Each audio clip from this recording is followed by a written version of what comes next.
Hello, my name is Bob Benson. I'm pastor of Christ Lutheran Church in Bemis Point, New York. This is another episode of Discipleship Today.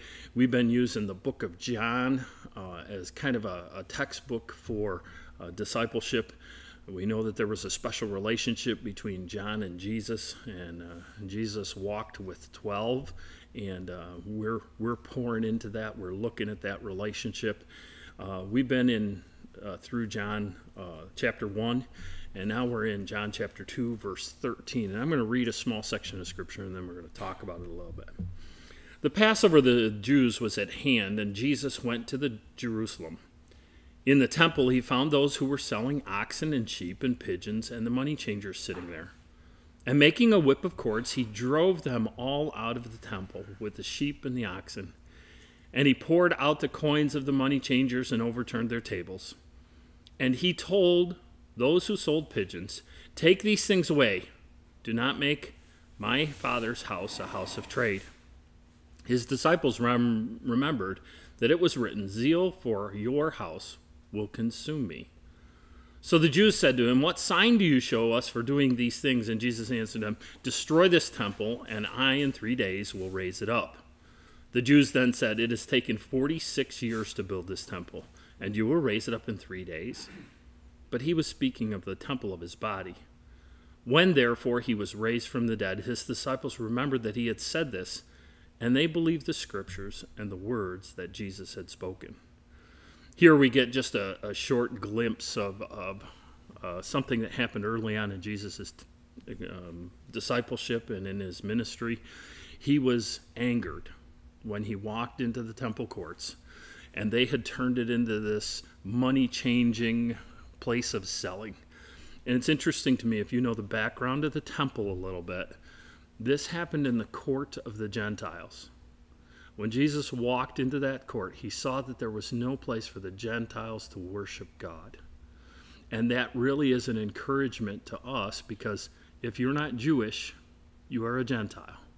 And we are grafted in, but he found that there was no place for the Gentiles to worship the true God, and that angered him. See, the Bible tells us to be angry, yet not to sin. And that's where we have a problem.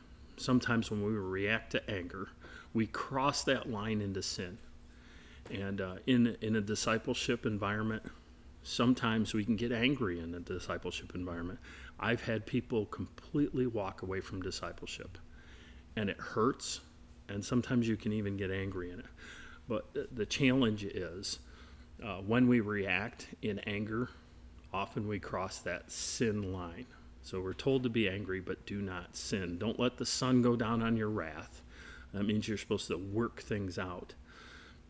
And then the Jews that were following said, "What sign do you do to show us what you're doing? Under whose authority?" And Jesus used this whole thing: destroy this temple, and in 3 days I will raise it up. Is he talking about the temple, standing on the Temple Mount in Mount Moriah? I think he's talking about the temple that is in his body. It was destroyed, and then it was raised up in 3 days. They immediately focused on this building. And unfortunately, as Christians in America today, we focus on a building. But the most important thing is Jesus Christ. We don't follow a building. We don't follow a pastor.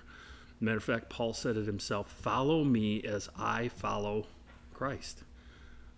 So in the whole discipleship thing, getting people to realize that as you're discipling them, you're human, and you're going to make mistakes, and sometimes you're going to disappoint people.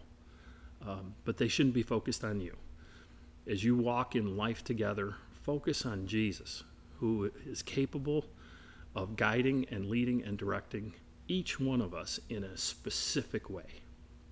For Discipleship Today, my name is Pastor Bob Benson. Thank you for joining us.